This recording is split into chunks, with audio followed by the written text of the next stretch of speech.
नमस्कार, आप देख रहे हैं जन उत्तराखंड और मैं हूं आपके साथ भानु दीक्षित। सबसे पहले नजर हेडलाइंस पर।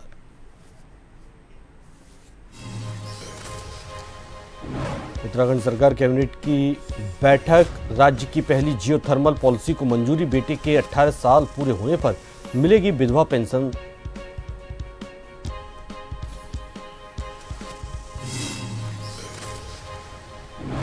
कारवेट सफारी के दौरान सीएम की सुरक्षा में लापरवाही, बिना फिटनेस वाली जिप्सी में सीएम धामी को कराई जंगल की सैर, जांच शुरू।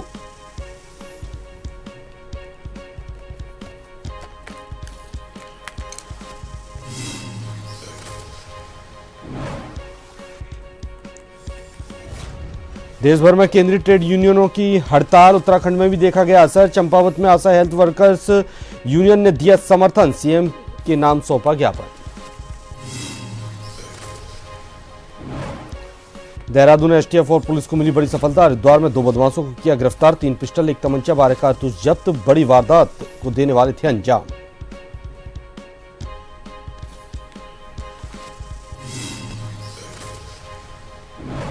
उत्तराखंड में नदी नाले उफान पर, भारी बारिश का अलर्ट जारी, भूस्खलन से 100 से ज्यादा सड़कें बंद। ऋषिकेश में मध्य प्रदेश की मां बेटी गंगा में बही।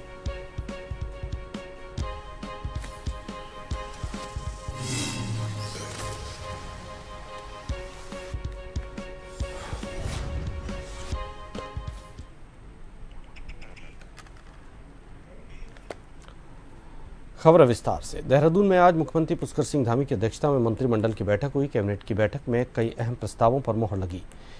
पीडब्ल्यूडी के तहत प्रदेश के बी ग्रेड के पुलों को ए ग्रेड में अपग्रेड किए जाने को लेकर करोड़ों रुपए की परियोजना को मंजूरी दी गई। इसके साथ ही प्रदेश की पहली जियोथर्मल पॉलिसी को मंजूरी मिल गई है। यही नहीं, सतर्कता विभाग को और मजबूत किए जाने को लेकर ढांचे में संशोधन किया गया है।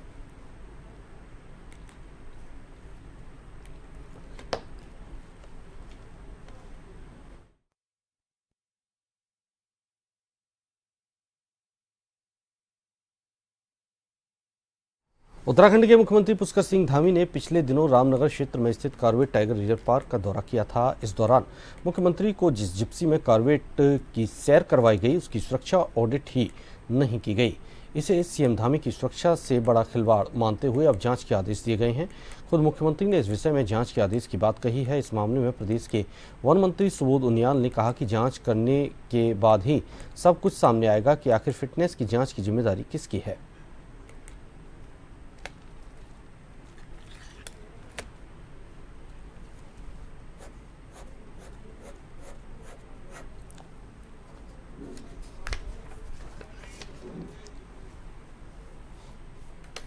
उस पर जांच बैठा दी गई है और जो भी इसमें कहीं पर कोई कमी पाई जाएगी तो निश्चित रूप से उस पर आगे कार्रवाई होगी। पहली बात यह है, मुझे मालूम हुआ जानकारी आया कि जिस गाड़ी में मुख्यमंत्री जी ने सवारी की उस गाड़ी की फिटनेस नहीं थी, तो इसका मालूम होने के बाद मेरे डायरेक्टर से बात भी हुई और इसको लेकर के ये आखिर किसकी जिम्मेदारी होती है कि गाड़ी का फिटनेस सुटेबल कराने की, इसको जांच करने के बाद जो भी सामने आएगा उस सबसे कार्रवाई की जाएगी। यहाँ तक इंश्योरेंस का प्रश्न है, मैं ये स्पष्ट कर दूँ कि सरकारी गाड़ियों का इंश्योरेंस नहीं किया जाता। रुड़की कोतवाली क्षेत्र के जौरासी जबरदस्तपुर गांव में 2 पक्षों के बीच खूनी संघर्ष हो गया। कुछ ही देर में मामला इतना बढ़ा कि दोनों पक्षों की ओर से एक दूसरे पर जमकर पथराव किया गया। इतना ही नहीं, मुस्लिम समाज के एक पक्ष के द्वारा दूसरे पक्ष के मुहर्रम नाम के एक व्यक्ति के सिर पर कुल्हाड़ी मारकर उसकी हत्या कर दी गई। इसके साथ ही इस खूनी संघर्ष में 3 अन्य लोग भी घायल हो गए।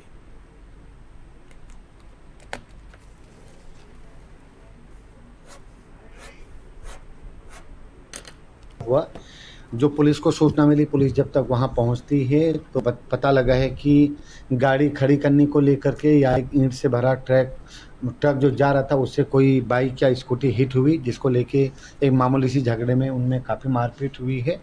और अभी तक की सूचना के अनुसार जो एक व्यक्ति ज़्यादा घायल था, जिसका नाम मुहर्रम बताया जा रहा है, उसको देहरादून की तरफ एक हायर सेंटर रिफ़र किया था। तो ऑन द वे शायद उनकी डेथ होगी, तो उनका आगे लीगल कार्रवाई जो पोस्टमार्टम वो सब चीज़ें चल रही हैं। उत्तराखंड पुलिस द्वारा समय समय पर कई प्रकार के अभियान चलाकर जनता को जागरूक करने का काम किया जाता है। इस अभियान में पुलिस का साल में एक दिन भिक्षा नहीं शिक्षा अभियान भी पूरे प्रदेश में चलाया जाता है, लेकिन पुलिस प्रशासन द्वारा मात्र 1 या 2 दिन ये अभियान चलाकर अपनी इतनी कर ली जाती है। इसका उदाहरण रामनगर में जहां को देखने को मिला, तो वहीं पुलिस के इस अभियान की भी पूरी तरह पोल खुल गई। रामनगर में आज भी शराब की दुकानों के बाहर, अन्य सड़कों पर छोटे छोटे नौनिहाल जहां एक ओर भीख मांग रहे हैं, तो वहीं कई भीख मांगने वाले और कूड़ा बीनने वाले नाबालिग किशोर नशा करने के साथ ही चोरी भी कर रहे हैं।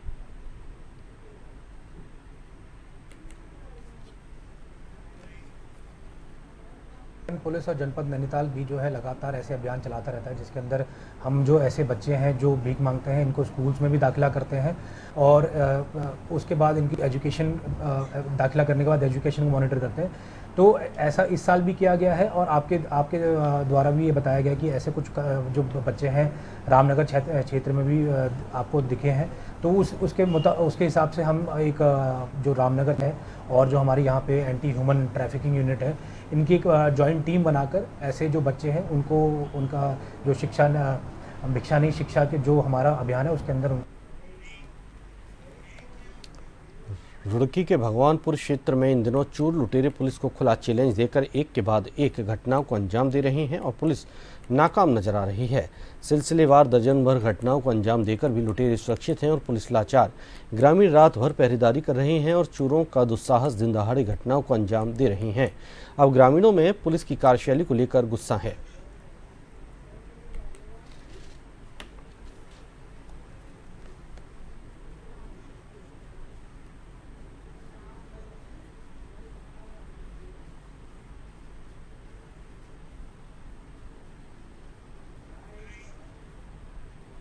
देखिए, 1-2 घटनाएं बुग्गावाल और भगवानपुर क्षेत्र में हुई हैं, ये मेरे संज्ञान में है। पुलिस और लोकलाइट लोग भी अलर्ट हैं। पुलिस को हमने अलर्ट मोड में रखा है। वो रात के समय सोते हुए लोगों का कोई सामान ले जाने वाली इस बात के तथ्य आए हैं, तो हमारे पास तहरीर भी मिली है। हम पूरा अलर्ट मोड में, जल्दी ये जो गिरोह या कुछ लोग के पीछे हैं तो उनको हम जरूर अरेस्ट करेंगे, जल्दी लीगल कार्रवाई की जाएगी। रामनगर में एक वृद्ध महिला ने अपने गांव के विशेष समुदाय की कुछ युवकों पर धमकाने और मारपीट करने के साथ ही जबरन धर्म परिवर्तन करने का आरोप लगाते हुए सीओ सुमित पांडे को तहरीर सौंपी। ग्राम नया गांव तेलीपुरा निवासी वृद्ध महिला रामदुलारी ने सीओ को सौंपे प्रार्थना पत्र में आरोप लगाते हुए कहा कि इस गांव में वो अकेली रहती है, उसके परिवार में कोई भी नहीं है। महिला का आरोप है कि उसके गाँव में रहने वाले विशेष समुदाय के कुछ लोग आए दिन उसको धमकी देने के साथ मारपीट कर रहे हैं और जबरन धर्म परिवर्तन करने का दबाव बना रहे हैं। उसने पुलिस से आरोपियों के खिलाफ कार्रवाई करने के साथ ही न्याय की गुहार लगाई।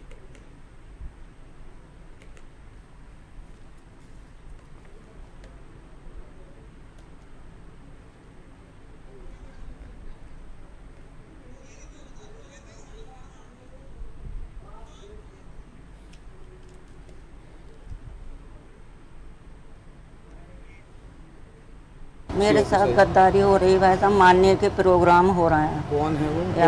अकबर का लौंडा। क्या पूरा मामला है, बताएं विस्तार से। घर छीनने का इरादा है, या तो मोमदन होएगी, इस घर को खाली करेगी, न जान से मार देंगे, न रहने देंगे इस घर पर।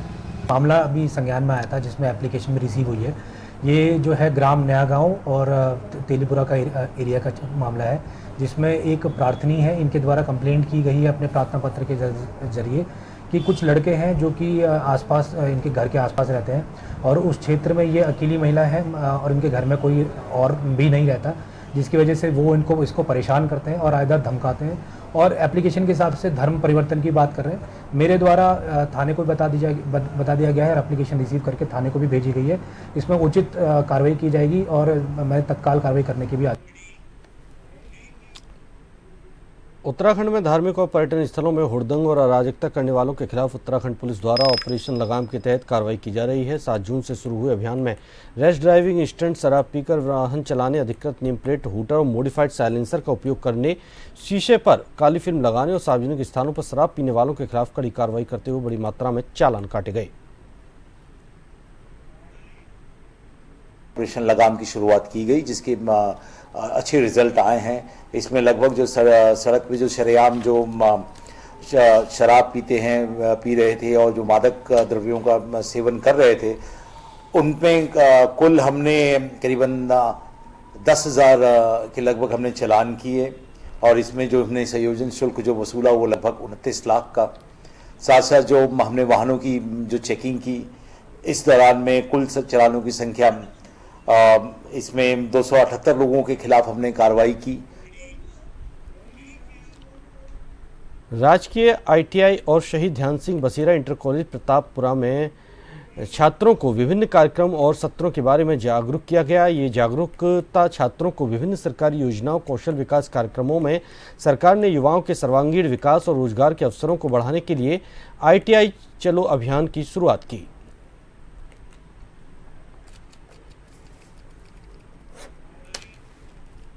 जैसा कि आप सब लोग जानते हैं, इस साल अगस्त 2025 से जो हमारा ITI का सेशन स्टार्ट हो रहा है, उसमें छात्र छात्राओं को ज़्यादा से ज़्यादा प्रवेश लेने के दृष्टि से सरकार द्वारा प्रयास किए जा रहे हैं कि हर प्रदेश के हर जनपद में, हर ब्लॉक में, हर पालिका में इस तरह के आयोजन किए जाएं। उसी के दृष्टिगत आज हम लोगों ने आयोजन किया, जिसमें तमाम नगर पालिका अध्यक्ष और तमाम जो है क्षेत्रवासियों द्वारा यहाँ पर प्रतिभाग किया गया।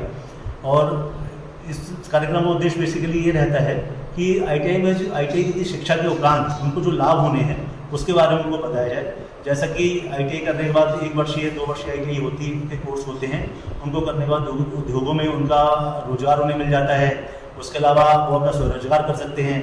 अप्रेंटिसशिप ट्रेनिंग के अंतर्गत वो 1 साल का अप्रेंटिसशिप ट्रेनिंग कर सकते हैं।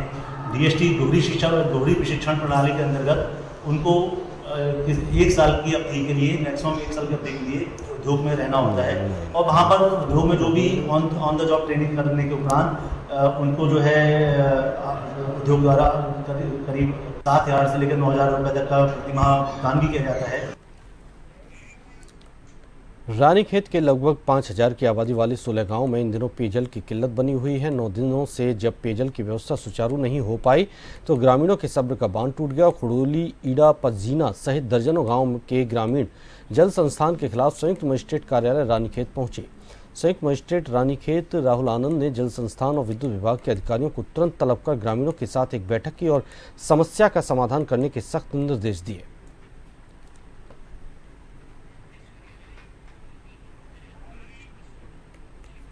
हमारे इलाके में जो शेर विद्यापीठ पंपिंग परियोजना है, 9 दिन से पानी नहीं आ रहा है। हमारे यहाँ बेमौसमी साग सब्जी का क्षेत्र है। सारी महिलाएं खेत में काम कर रही हैं। महिलाओं को 3 से 4 किलोमीटर, 2 से 1.5 किलोमीटर पानी लाना पड़ रहा है। दिन भर पानी में ही रह जा रहे हैं। शाम को सब थक जा रहे हैं। पीने के लायक तक पानी नहीं है वहाँ पर। इस समस्या को लेकर हमने जल संस्थान से निवेदन किया, लेकिन जल संस्थान वालों ने अपनी आँख बंद कर दी। जल संस्थान रानीखेत वालों ने उनने अपनी आंखें बंद कर दी। कोई टैंकर नहीं भेजा। आज 9 दिन के बाद विवश होकर के हमको संयुक्त मजिस्ट्रेट साहब से ये बात रखनी पड़ी और संयुक्त मजिस्ट्रेट साहब ने हमारी बातों पर गौर किया। उन्होंने निर्देश दिए विद्युत विभाग और जल संस्थान को। क्योंकि फिलहाल यहाँ रुकेंगे एक छोटे से ब्रेक के लिए।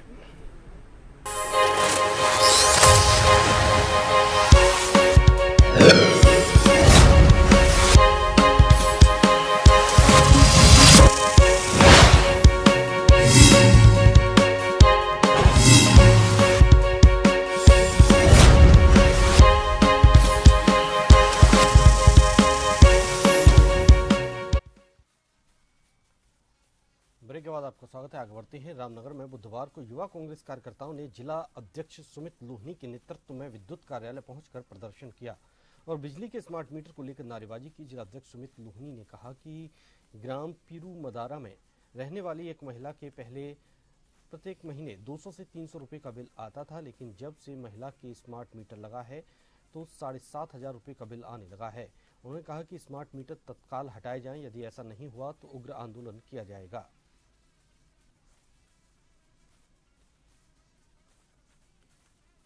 आज यहाँ के अधिशासी अभियंता जी को ज्ञापन दिया है और अडानी कंपनी गो बैक के नारे लगाए हैं और मांग करी है कि जल्द से जल्द इनके बिल की जांच हो और ये जो स्मार्ट मीटर पूरे प्रदेश में लग रहे हैं, पूरे देश में लग रहे हैं, इनको नहीं लगने दिया जाए, जिससे ये स्मार्ट मीटर लगने से लोगों के जो रोजगार है उसमें दिक्कत आ रही है, लोगों को अपने घर का व्यापन करने में दिक्कत आ रही है। लोग भ्रम में फैल गए हैं कि हम अब अगले माह कितना बिल देंगे। तो हमने मांग करी युवा कांग्रेस के साथियों के साथ मिलकर कि ये स्मार्ट मीटर को हटाया जाए और ये इनके बिल की जांच करी जाए। रामनगर में नगर पालिका परिषद द्वारा रक्तदान शिविर का आयोजन किया गया, जिसमें लोगों ने बढ़ चढ़कर हिस्सा लिया। बता दें कि शिविर का शुभारंभ करते हुए नगरपालिका अध्यक्ष हाजी मोहम्मद अकरम ने कहा कि सभी लोगों को रक्तदान करने के प्रति बढ़ चढ़कर भागीदारी करनी चाहिए।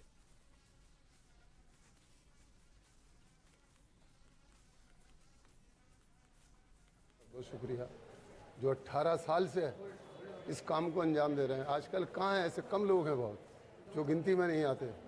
और फिर डोनेट करने वालों का बड़ा एहसान है कि जो अपनी तन से खून और मन से खून दान कर रहे हैं। ये बहुत बड़ी बात। मैं इसमें सभी दानदाताओं को और मोहित भाई का बहुत बहुत शुक्रिया अदा करता हूँ। हरिद्वार के सिडगुल थाना क्षेत्र में देर शाम एक प्रॉपर्टी डीलर को मारने की कोशिश की गई। हेलमेट पहनकर आया बदमाश सीधा राजवीर कटारिया के पास पहुंचा और फायर झोंक दिया, लेकिन गोली लगी नहीं।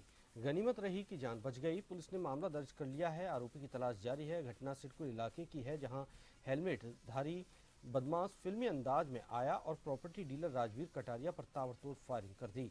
एसपी क्राइम जितेंद्र मेहरा ने बताया कि जो घटना हुई वो पूरी तरह से सुनियोजित थी। आरोपी हेलमेट पहनकर आया ताकि उसकी पहचान न हो सके और सीधे फायर कर दिया।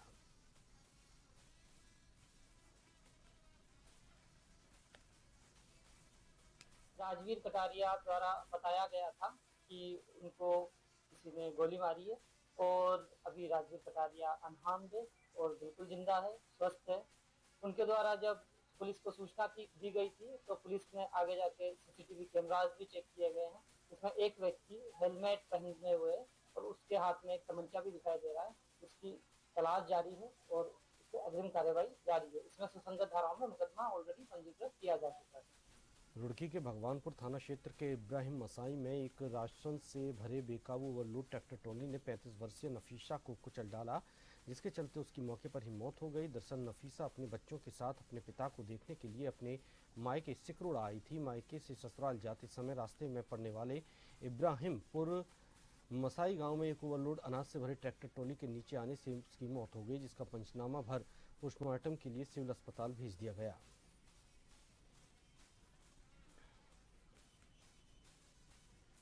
पहुंचे और वहाँ सड़क पर खून पड़ा था।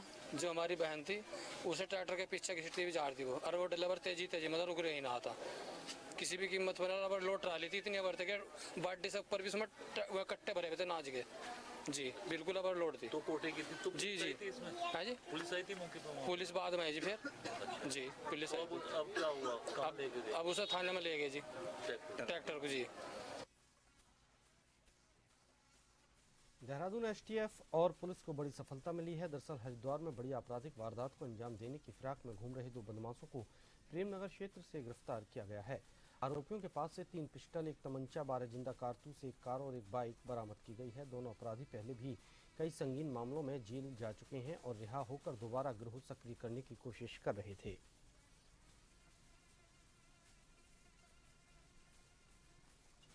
ये लमगांव थाना क्षेत्र जनपद टिहरी गढ़वाल का रहने वाला है। फिलहाल ये देहरादून में रह रहा है ये भी, और इसी के मार्फत ये असला अरेंज हुआ था जो समर्थ पवार के इंस्ट्रक्शंस पे हुआ था, और इसको जो है चीनू पंडित जो है ओवरऑल ऑपरेट कर रहा था और ये वेपन इकट्ठे कर रहे थे इस प्रकार के। और आखिर में एक नजर हेडलाइंस पर।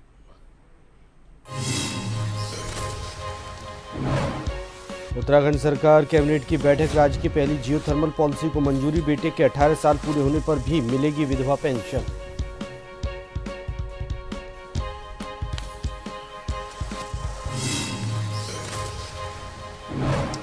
कारवेट सफारी के दौरान सीएम की सुरक्षा में लापरवाही। बिना फिटनेस वाली जिप्सी में सीएम धामी को कराई जंगल की सैर। जांच शुरू।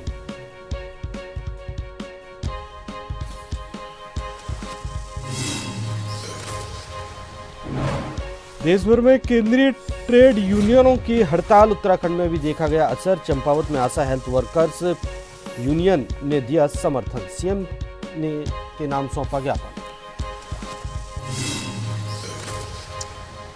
देहरादून एसटीएफ और पुलिस को मिली बड़ी सफलता। हरिद्वार में 2 बदमाशों को किया गिरफ्तार। 3 पिस्टल, 1 तमंचा, 12 कारतूस जब्त। बड़ी वारदात को देने वाले थे अंजाम।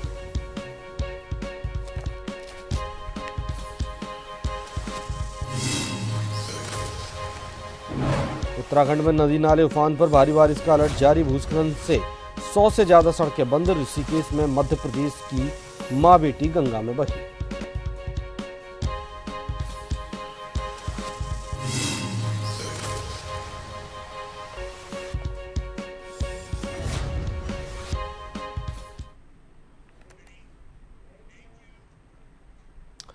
इसके साथ इस बुलेटिन में फिलहाल इतना ही। नमस्कार।